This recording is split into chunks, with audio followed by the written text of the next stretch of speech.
નમસ્કાર મિત્રો, લોકશાહીનું પર્વ એટલે કે લોકસભાના ઇલેક્શનનું ગુજરાતનું મતદાન 24માંથી 25 સીટ પૂર્ણ થયું છે.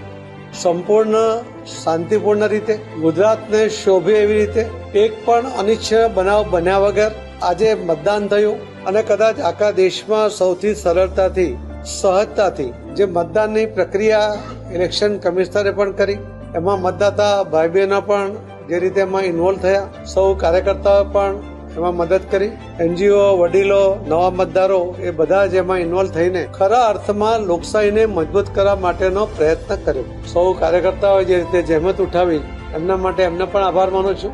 સૌ વડીલોએ, ઘણી બધી એનજીઓ કે જેમણે આજે ઘણી જગ્યાએ મંડપની વ્યવસ્થા કરી, છાશની વ્યવસ્થા કરી, પાણીની વ્યવસ્થા કરી, એમના માટે એમનો પણ આભાર માનું છું. મતદાતા ભાઈ બહેનો ટીટીઓની આગાહી હોવા છતાં સવારથી જ એમણે જે લાઈન લગાવી અને શાંતિપૂર્ણ રીતે મતદાન કર્યું એ પણ કાબિલે દાદ હતું. એના માટે પણ એમનો આભાર. પ્રિન્ટ અને ઇલેક્ટ્રોનિક મીડિયાએ આખા ઇલેક્શન દરમિયાન લોકોને, દરેક પાર્ટીના આગેવાનોએ કે કાર્યકર્તાઓએ જે કંઈક નવું કર્યું હોય અથવા જે કંઈ પ્રોમિસો કર્યા હોય એ તમામ વાત નિષ્પક્ષ રહીને તમે જે લોકો સમક્ષ મૂકી છે અને એ માધ્યમ આપ સૌ બન્યા એના માટે આપ સૌનો પણ આભાર માનું છું.